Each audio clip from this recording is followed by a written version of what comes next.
Go. Okay. Let's just first like have a kind of like a discussion. Like, why would you take this class? Why, and like, what do you think it's about? Like, why APBT 3100? Like, what are you expecting to get? What's your conceptions of what biotechnology is? Kylie. This is a class for my major. I want to make GMOs. This is a class for women. Okay, so you said something that I want to make GMOs. I want to make GMOs. That's like awesome, because that's like how I feel. That's how I feel, and that's what I feel like this class is about. This entire class is literally me teaching you like how to do this and what are the most common like actual practices of how to make GMOs. Like, I kind of feel like that's literally what I'm doing in this class. So that's good. Any other thoughts? How biotechnology is applicable in the real world. How biotechnology is applicable. So you want to kind of see like a kind of like where GMOs are being used, kind of like that. Yeah, okay, so like applications. For sure. I agree with that 100%. I'm also really noticing it's really hard for me to tell who's talking because like your masks are on. So if I'm like looking at one person and it's actually you talking, don't mind. Okay. So I kind of feel like I definitely agree with this. In science, in my experience in science, I kind of feel like there's like levels of science. Okay, so like the first level of science is like observation. So like people who are first starting off in science, what you want to start getting good at is observing stuff. You make observations.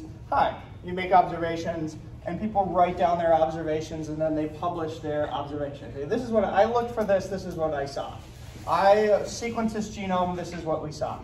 And I definitely think this is important. Observation is certainly important. It's crucial for the scientific method. But I also feel like this is really like, that's not all what it's about. It's not just about that. And it's really kind of like the poorest level of science is just observation. Like, oh, I just looked and this is what I saw. Okay? So then there's a second level, in my opinion. The second level is like, okay, we've made some observations, right? Like this is the scientific method that you hear about. We made some observations. We have a hypothesis. We think that this is the reason why these observations are happening. And now we're going to test that hypothesis by setting up an empirical experiment. We're going to have these controls. We're going to do this experiment. And then we're going to figure out whether our hypothesis is true or not. So hypothesis testing is like the second level of experiment of science. And in science, if you do both of these things in a paper, you'll get a really good paper. If you robustly do these things, you will be able to do well in science. But there's kind of like a third level of science, which I think is the highest level. And I guess I would think this because like I like creativity. I'm obsessed with kind of like, I like to be creative. So I kind of think like beyond this really isn't good enough. What's really cool is when you understand nature so well, you understand the observations and you've proven a hypothesis, you understand it so well, now you can engineer it in a way where it does something for you. Like you're creating stuff. So like you're using nature to creating stuff. And in this context of this class, you're creating new organisms. I feel like really this is what this class is about. It's really for me, it's this we expect you kind of know about this stuff, and now it's this third level. Like, what can we take what we know about nature and create new stuff?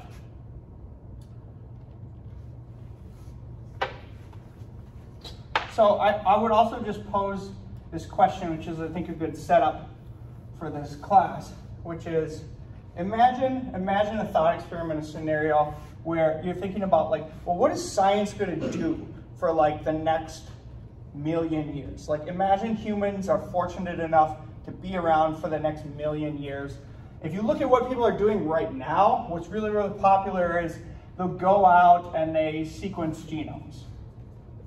Okay. So they're sequencing the genomes of organisms. Essentially that's just observation, right? Like eventually, like how many years can we go out and sequence genomes? There's a lot of genomes. There's definitely like unlimited amount of viruses, I suppose, unlimited amount of like organisms, but at some point we're gonna have like a diminishing returns scenario where like every time, say like this is, if this was like a graph, this is like value and input, maybe that's not right, input, but like let's say value is the y-axis, value of like a sequencing genomes is high right now, and then eventually it's gonna just like, okay, like by this point, like we've sequenced all the genomes on the entire planet. Now I'm sort of asking you to envision like millions, not millions, but probably thousands of years in the future. Maybe in 1,000 years, do you think we will have sequenced everything on the planet? Yes or no? This is a tricky question. Depends. There's really an answer, yeah. But at some point, like there's gonna be diminishing returns, right? You agree with that? To just like observing nature. And at some point, at that point, like what's gonna take over? What are people really gonna focus on after that we've kind of understand all the codes of all the organisms? What would we do then? Figure out what they need, what they do. Yeah, okay, so then there would be a next phase of like figuring out like what all the codes mean. At some point, we're gonna figure that out relatively fast. If you're thinking of like evolutionary timescales, like we'll figure that out in 10,000 years. Then what? Then what will people do? Apply it How? to fit their needs. It'll be creative. Yeah, like the future of like biology is essentially creative. Like right now we're in an observational phase, but in the next 10,000 years, it's gonna really, really switch over to creative. And we're gonna be creative for many, many, many years long after we can just observe what's here, if that makes sense. So really the future of biology is more and more and more, though over a long time scale, more and more and more are going to be transitioning towards like creative stuff with biology. So that's really why I really like this class. I think that's the gist of this class. And I'm going to hopefully push you in that direction. Okay, so let me just walk through, since this is the first lectures are always a little bit weird. Let me just kind of like walk you through how I organize the class, how I approach the class. So for every lecture or like content unit, I have modules. So if you look on the Canvas, there's modules, and there's like 8 or 9 modules. Within those modules are like lectures, okay? So within those modules are lectures. And for each lecture, I have a combined PDF, which has lecture notes. These are literally like what I look at, like when I'm like lecturing to you guys. I'm literally like looking at these notes that I prepared for you. So what do you think is going to be on the test? These notes that came from my head will be on the test. Okay, so if you really want to do well on tests, if you're a person you really care about like hitting all the points on the test, literally look at like the keywords, the key terms, the key concepts on these lecture notes. They're literally tailor-made for this class. So do that. For each lecture, there is usually a reading, though not always. Sometimes the readings are long, sometimes the readings are short. Sometimes the readings are a chapter in like a textbook, sometimes the readings are a little excerpt from a cool book that I read. So I handpick the readings, like I said. I don't assign anything that's useless. Like these are all really good readings. You could do well on the test without reading the readings. You could do well on the test by just hardcore studying the lecture notes. The readings are for like people like who are really interested in the topic. You like it, you want to remember the stuff, you want to push yourself to further levels. That's what the readings are for. They're for you. Technically, they're for everybody, but I know from experience that not everybody reads. So that's the gist. There's readings, lecture notes for each lecture. And then now, right, there's a whole playlist on YouTube of like 45 lectures, and they go in relative order, okay, 1 to like 45, of like all the lectures, all the things we're going to talk about, okay? So you can watch those before you come to class. You can not watch them, whatever. We'll figure it out. And throughout the class, I'm probably, like there's stuff that I'm interested in. Like I don't like doing the same stuff over and over and over. So I'm probably gonna pick new topics like you talked about, like new applications, and I'll probably like throw some stuff in. But at the same time, I don't wanna throw too much new stuff in because it takes a lot of effort to get quality content, and I don't wanna be delivering crap. I wanna be delivering like good content. So there'll be some new lectures, and there'll be some new things like that. Okay, so that's how I approach the class. Now, grades and stuff, It's going to be 4 tests. So it's test 1, 2, 3, and then a final. Okay. I will drop the worst test score, and replace it with your best. Okay. They did that for me in chemistry when I was an undergraduate, and I felt like that was the best thing ever. So I'll drop 1 test score, I'll replace it with one of your best test scores, but only 1. Yes, that's that. What else? Okay, the quizzes. Every Monday is a lab.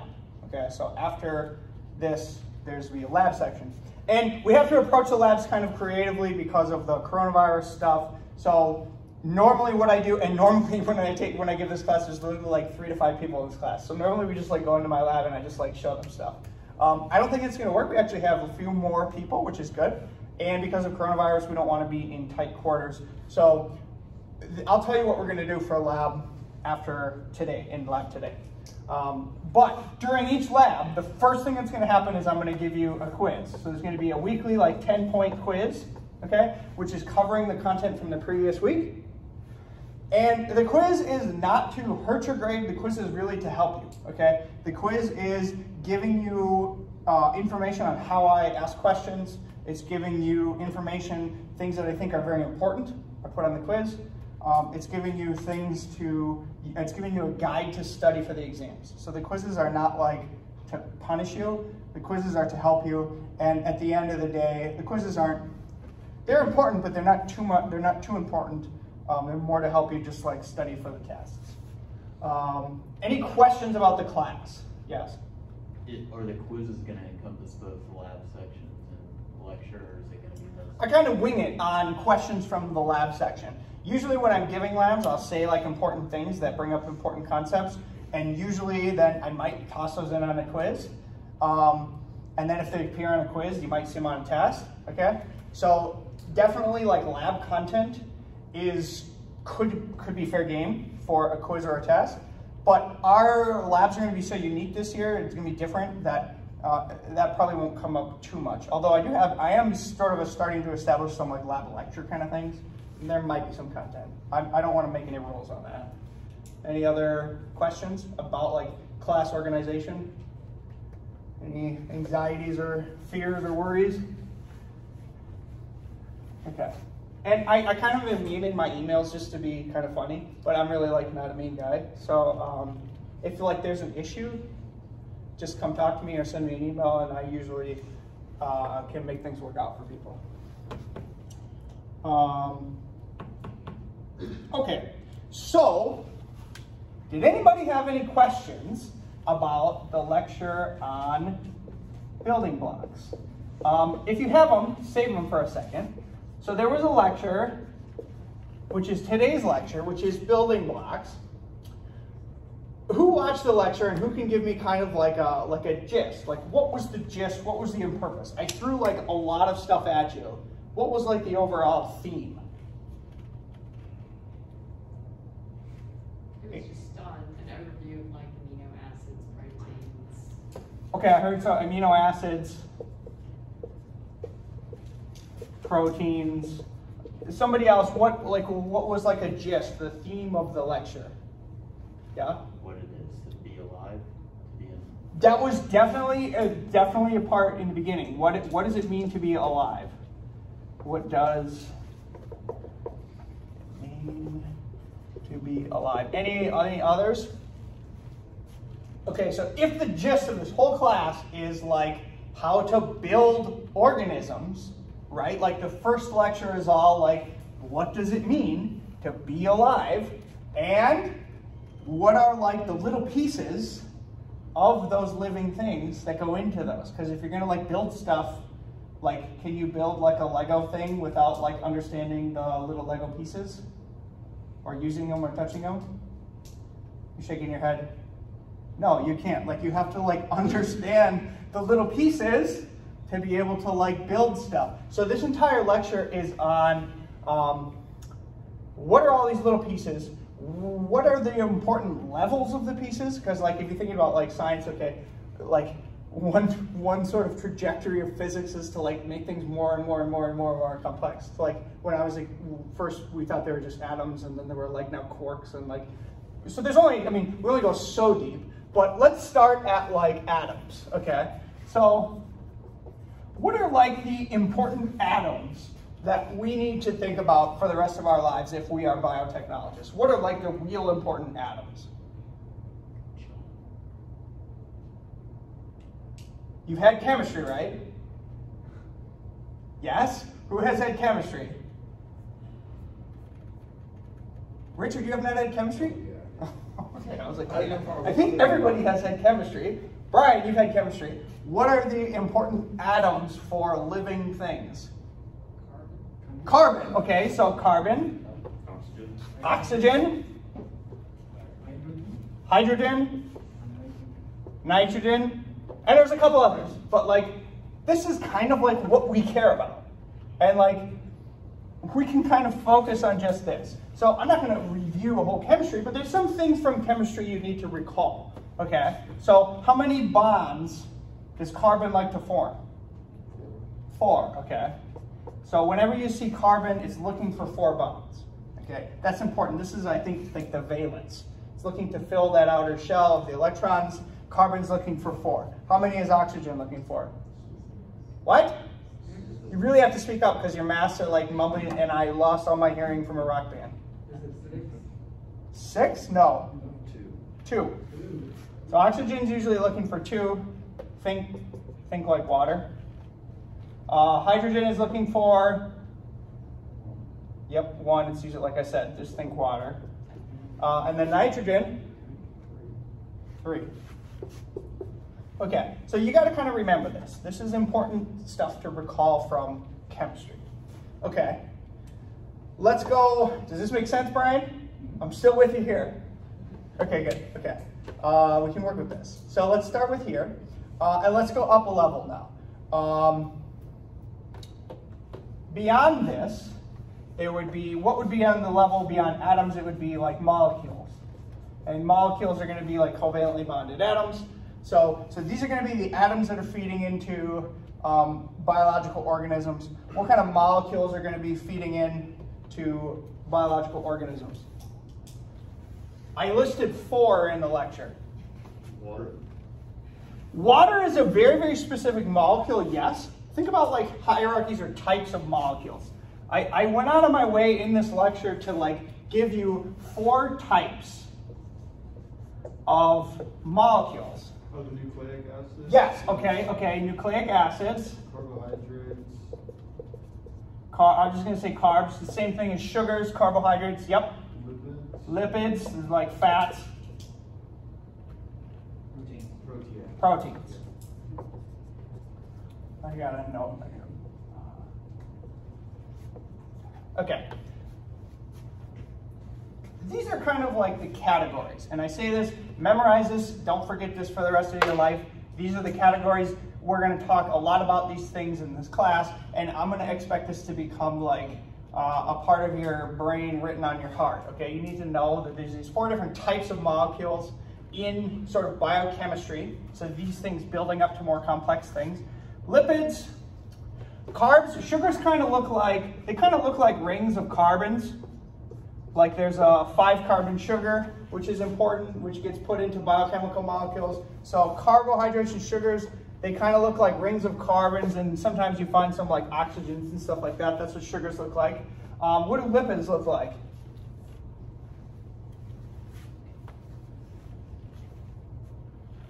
Lipids, like at the atomic structure. Like a long chain of carbons? Yeah, I mean, that's how I remember it. Like, I'm going to draw stuff, and if a lipid person saw this online, they'd be like you're a terrible professor. But yeah, like that's how I remember it. They're just kind of like long chains of carbons. Oftentimes there's like double bonds. And then at the top, usually, sometimes at the top, there's kind of like funky stuff, charged stuff maybe at the top. This is kind of like lipids. This is what lipids look like, okay? And these things make up different parts of the cell. This is why I'm like pointing to you the building blocks that make up, and eventually I'm going to hopefully get to like the cell, okay? So lipids kind of look like this. Sugars look like rings of carbons. What do nucleic acids look like? A little bit more complicated.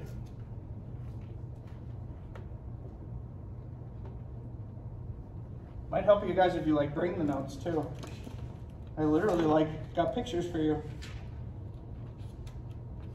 Okay, what are nucleic acids? What are the most common nucleic acids? What? Is that your glycine? Glycine, that's an amino acid. We'll get there. Hold that thought. What are nucleic acids? DNA and what was the other one?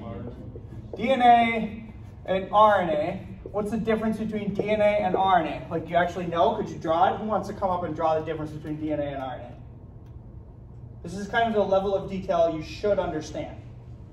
Not necessarily right now, but like, I'm telling you, this is important. So like, you want to know this. This is why, if I give you guys like a structure, you want to be able to draw that structure. Because the common thing of what I do on tests and quizzes, I say, draw this, draw that. I like to draw. Draw this molecule. And you will have to memorize all the structures of all the amino acids. There's only 20 of them. The difference between DNA and RNA is that on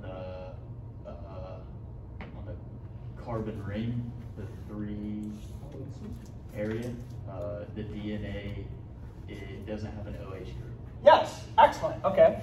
You said it exactly as I would say it, and I'm going to cheat and I'm going to look at my notes. I'm going to draw it. Okay. So let's draw out a base of DNA, and a base of RNA. Okay. So like I said, actually, before I even do this, who's had organic chemistry? Have we had organic chemistry? Yes? Yep, but it's been a while. It's been a while, okay. But you don't need to know a lot of organic chemistry. You just need to know a tiny bit that's important, which are these weird structures. Do you remember what this means, Brian? Did you have organic chemistry? Yeah, no. Okay, then I need to show you. I need to point this out, okay? So when you look at biochemical molecules, you see stick figures, right? That's what these are. They actually mean something. Every what would you call this, a vertex? Every vertex, what is at that vertex? Carbon. A carbon. So this is the same thing, what I just drew here is the same thing as, that's a C, this. This makes sense to you, right? Okay, this is that. Every time you see a vertex, it's just a C. It's just that biochemistry has so many carbons, the organic chemists were just like, I don't want to keep drawing carbons. A carbon is always there, okay? That's the gist. Now, what else is implied? If a vertex looks like this, what else is implied? 2 hydrogens. 2 hydrogens. It means that carbon is always looking to fill up its 4 bonds. If you see this, it automatically means that there's 2 extra hydrogens filling in that gap. They're just not showing it to you. Does that make sense? Okay. So rather than drawing like this because it becomes obnoxious, they draw stuff like this. Okay, and if there's a double bond, you'll see that because they'll draw it like that. Okay, make sense? So these are easy to decode once you know the code. So let's get back to the task, which was drawing some bases of DNA. So there's a 5-carbon sugar. Here's 1, here's 2, here's 3, and on this 3 there's a special OH, an oxygen and a hydrogen. This is 4, and the 5th sticks up like this. This is the 5th, okay? So this is a sugar base. So the sugar bases are part of the components of DNA and RNA. And the difference between DNA is deoxyribonucleic acid, and RNA is ribonucleic acid, okay? So the big difference is in DNA, the sugar here has just an H, actually like 2 H's. In RNA, there is an oxygen there. That's the difference, okay? That's the difference. So deoxy, RNA has an O there. Good, okay. This is not the whole structure. There's another piece here. I don't want to erase these yet. But we remember these. Remember, I need to come back to proteins. Right now we're on the nucleic acids. Okay, so this is a sugar. And off this sugar, you get phosphates. Phosphates, what's unique about them? What is unique about phosphates? Yes, they're negative. Okay. So,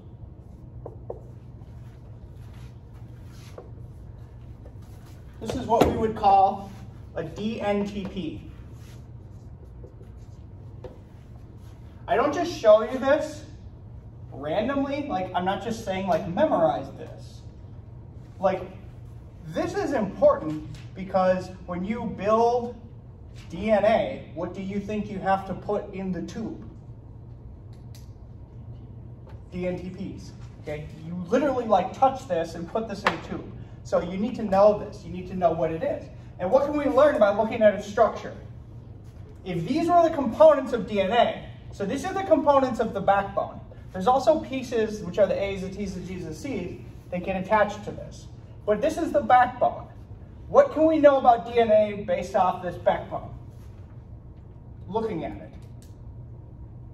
Its properties. What about DNA's properties would we know from this? What? It's negative, so it'll react. Yes, okay. So now you're starting to get into structure dictating function and like how we work with these things. DNA is entirely made up of these bases, which have these phosphates, and they form what's called the phosphate backbone, okay? So the backbone of DNA is negative. Now this becomes important because in the next few lectures when we talk about methods to work with DNA, they're always based upon the premise that it's negative, and we use electrical charge and things like that to work with it because it's negative. This is why it's negative. So you need to know like these things that I'm teaching you. And in the structures in the PDF that I show you pictures of how it's linked together to form, how it's linked with the A's, the T's, the G's, the C's, how it's linked together specifically to form the bases, and it's linked together in a way where I don't know if this is not the lecture where I talk about this yet. I'll save this. I'll just say for now that DNA is directional. It has a direction. And the direction is indicated by these carbons. This 5 and this 3 are very important because this is how it forms a polymer. What's a polymer? Brian? What's a polymer? You don't know polymer? Who knows what a polymer is? A polymer? A polymer is, what's poly mean? Multiple. Any poly in chemistry is something that can link together in itself and form covalent chains. So like plastics are polymers. DNA is a polymer because it takes these bases and it just strings them together in long chains. But it's one molecule formed with these little bases. And the polymer chains get strung together from the 5 carbon to the 3 carbon on this oxygen. So the links come from here to this phosphate. So if you were to look at the chain of DNA, you'd see it following that path. Okay? So I'll get more into the directionality of DNA in subsequent lectures, but it's all based on the structure. And if you don't understand the structure and you don't spend time learning how to draw the structure, you're going to get lost.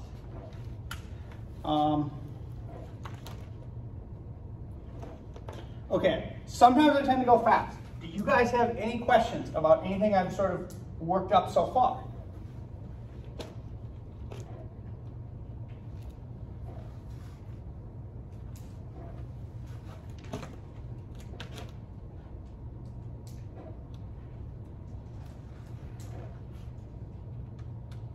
Okay, so somewhere right here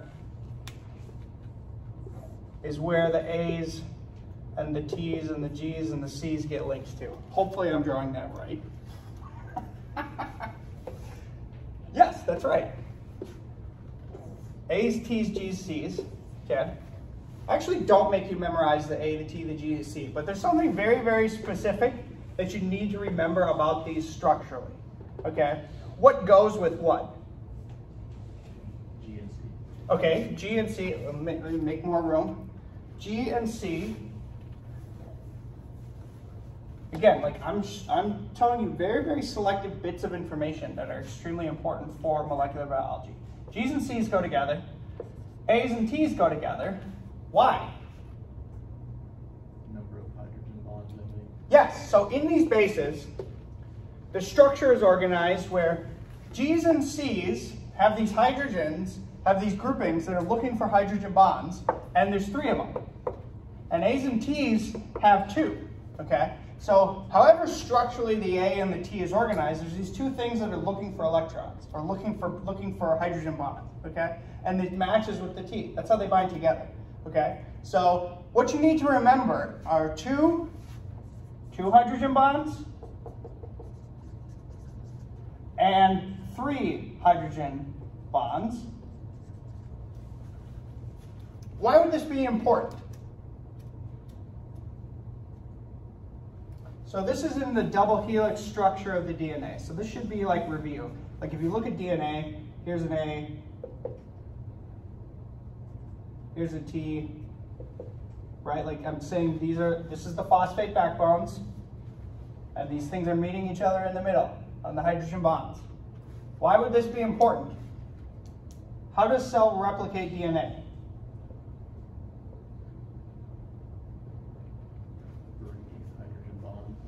Yeah, they have to rip it apart. Like you've heard about, like it uses a template. It uses a template. Like what's the template? Well, it takes a DNA molecule and it rips it in half. Okay? And it looks at it. So things that are bound together, is it easy or hard to rip them apart? Hard. So is it harder to rip G and C apart or A and T? G and C. It's harder. So this is something you need to remember. Okay? G and C's bind tighter because there's 3 hydrogen bonds. A's and T's are not as tight. They have 2 hydrogen bonds. Why would this be important? Well, you want to make some DNA, right? You want to make some new DNA sequence. How do you do that? You do that by making things that bind to the DNA, okay? And it becomes extremely important whether you're binding an A or a T or a G or a C, okay? You'll learn more about that in the next subsequent lectures. Right now, what you need to remember is this is extremely important. GC have 3 hydrogen bonds, A and T have 2, okay? These are easier to break apart, easier to melt apart. These are harder. We'll talk about why that's important later. Okay. We've spent some time on nucleic acids. We've spent some time on lipids a little bit and some sugars. Let's talk about proteins.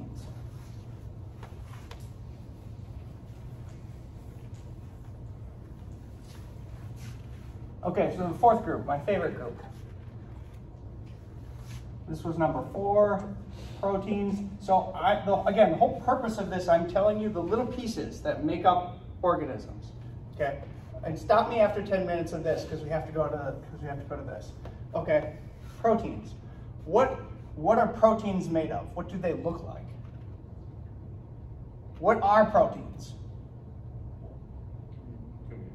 What? Amino acids. They're made of amino acids. Okay, that's a good start. They're made of amino acids. And we have a whole next lecture on the central dogma of biology. Central dogma of biology is that the nucleic acids are like the blueprint, right?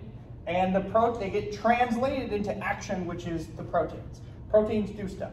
Okay, proteins are like the structures, okay? And they're made up of little amino acids. How many amino acids are there? 20. And there's actually more, but there's 20 like canonical things, amino acids that all organisms on Earth use, okay? And you gotta memorize the structures of those 20. Why would I tell you to memorize structures of 20 different amino acids? What would be the purpose of that? Yes, how to manipulate them. Each of these amino acids is unique. It's again, like I make the analogy to the Legos, okay? If you look at like a Lego piece with like a bent curve, that can do something unique. It causes like a bend in the structure. That would be like proline.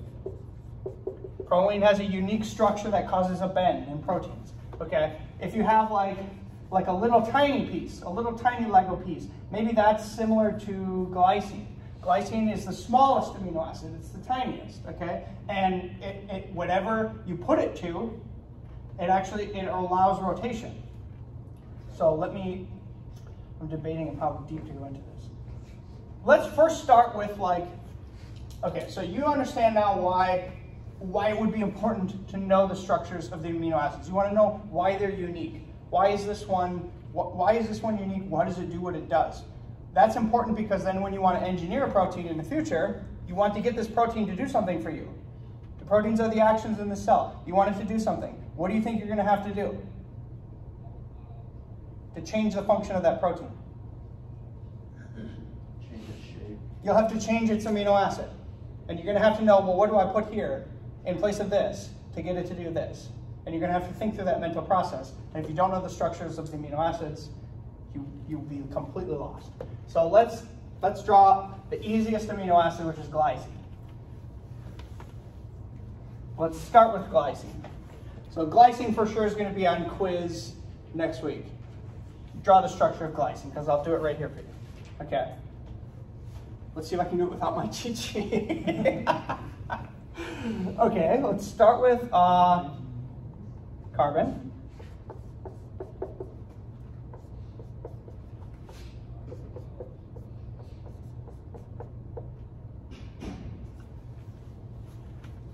Did I get this right, Louis? Yeah. I still got a little bit of it, okay. Okay. This is the easiest amino acid. All amino acids are pretty much the same except the unique group, which is the R group, okay. This is the core amino acid. This is the core of an amino acid. It's got a carbon. Carbons need 4 bonds. One bond is always a hydrogen. One bond is always a carboxylic acid, and one bond is always an NH2, okay? Now, proteins are polymers. Polymers are what? They're long chains of little building blocks that are covalently bonded together. So proteins are long chains of amino acids, and the amino acids bind on what's called, they go N to C. So everything's got directions, N to C. This is the N terminus. This is the C terminus. We call the C terminus like the end of the protein, the end of the amino acid. The N terminus is like the start. So when you string proteins together, this group gets bound to the N of another amino acid. And on, and on, and on, and on, and on. Okay, you get these bonds. I think they're, now I'm going to make a fool of myself, amido or something like, it's an amide. The nitrogen to the carboxylic acid, something like that, okay? What you want to know is these things string together from the carbons to the nitrogens, and each of these little pieces is a little bit different. And these little different pieces are what contribute function, okay? And this one is glycine. Glycine's R group is a hydrogen. Remember how I told you glycine is the smallest amino acid? That's because its R group is a hydrogen, tiny molecule, okay? And because there's no carbon here, whenever glycine is linked in the chain, whenever you have, say, x to the 100 over here, x to the 100 over here, whenever you put a glycine there, you put in a spot where the protein can rotate, because it can rotate around these two tiny H's, okay? So do you see how amino acids can contribute functionality to the protein? Yes, okay. Now, I just showed you one. There's 20 and they're all unique. They all have like unique things that they do. So, I have a list in my notes of unique amino acids, and you kind of want to remember like what they do. So I'm just going to quick go through. I have 8 minutes. I never have enough time. So what I'm skipping is a giant map of the cell. What would happen next is I would show you how all these molecules contribute to making structures of the cell. Okay? I'm going to put that aside for now, but it's in the lecture. Make sure you watch it because it will be on the test. Let's talk about some amino acids. Alanine. Alanine's R group is a CH3. This is just kind of like banal vanilla. It's small, it doesn't do anything, it's just like the token vanilla. So I call this like token vanilla. So if you ever want to like change a protein and it's got some hot amino acid that does something, you want to shut that off, but you don't want to destroy the protein, you might switch it for an alanine, which is just like, just sit there, just take the place of this more important, cool person. Just don't do anything. That's kind of like what alanine is. And that's actually really useful because there's experiments where we set up where we replace amino acids with alanines because we're like, we don't want you to do anything anymore. What? Is that what's used for knockout experiments a lot? Yeah, and I talk, maybe I talked about this in the lecture, I don't know. Yes, this is if you have a key crucial enzyme and it's got what's called an active site, which is maybe it's got a hot amino acid, which is a cysteine. Cysteines have a sulfur group, which can be reactive, can do stuff, can cut stuff. So the enzymes that I study are DUBs, they cut stuff, and they cut stuff by means of this cysteine, which has a sulfur. If we want to shut off the cutting activity, we replace the cysteine with an alanine, and then it just sits there. So this is the exact case of why we would experimentally use this. Is this making sense? Any questions? Okay. Is it too easy or too hard? Or good? It's okay. Okay.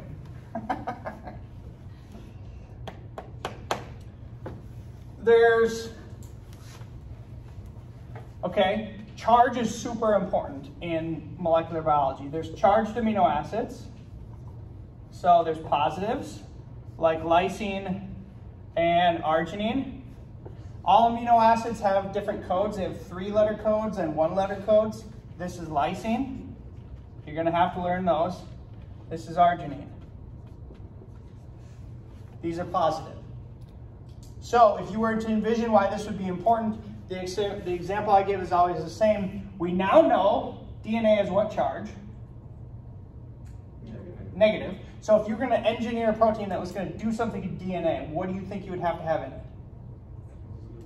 Some lysines and some arginines, because positive charges attract to negative charges, and there's going to have to be some kind of a binding interaction. So for that to happen, that ionic interaction to happen, you're going to have to put some lysines and arginines in your protein. That's what you'll find. Or you find scenarios where the protein binds an ion, like zinc, which is positive, and then by way of that zinc, it can interact.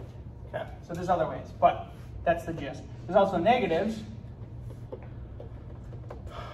Glutamic acid, aspartic acid, and is that it? That's it. D and E.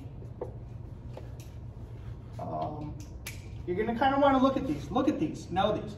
And things are going to become very important. Again, each amino acid is unique. There's an amino acid called histidine. Histidine is unique, especially for molecular biology, because we use it as a tool. We make what's called hist tags. If you string together 6 histidines, if you string together 6 histidines, this binds really well to nickel and cobalt. So if we ever want to say like, oh, I want to make insulin. Insulin's a protein. How are you going to get it? Well, you might engineer it with some 6 histidines in front, then you can have the cells make it, and then you just run it over some nickel, and it will be bound, and there it is. You can purify it. So the amino acids are crucial to learn. These are just 3 examples. There's a list of things I want you to know in that PDF. Make sure you look at it, because it will be on the test. Let's go a little bit to the map of the cell. This should be like kind of review. Knowing which details are important is the part that's not review. Like I'm telling you which of the details from your previous classes you should have remembered, but you maybe didn't. Okay, so let's talk about the map of the cell.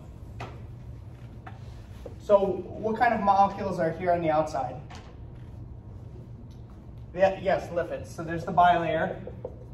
The bilayer is like the wall, separating the outside from the inside. Some cells have a cell wall, which is on the outside, which is a hard structure. Plant cells have this, bacterial cells have this, some bacterial cells. Animal cells do not. Okay, so lipids go here. And lipids you'll also find in the nuclear membrane. Okay, So this is, if this is a cell, this might be the nucleus. Do all cells have a nucleus? No. No, and we'll talk about this in the third lecture. Not all cells have a nucleus. Only advanced smart cells have a nucleus, okay? But for now, think about this as a stereotypical cell. And then you see these little things which are mitochondria. What do? Synthesize ATP. They make ATP, they make energy, okay? So, and then you see all these kind of like membranous stuff, structures, Golgi, ER, ribosomes. Okay, so you should know that ribosomes make protein. Ribosomes are big nucleoprotein complexes that make protein. We'll talk more about that in the subsequent lectures. The gist of this, the gist of me drawing this out is if you're going to engineer an organism, you want this organism to do something for you. Okay? It's a little bit more complicated than that. Geography is important.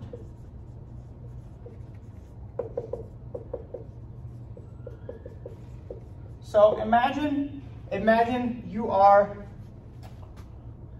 want to engineer a plant to kill an insect. That's the classical BT example.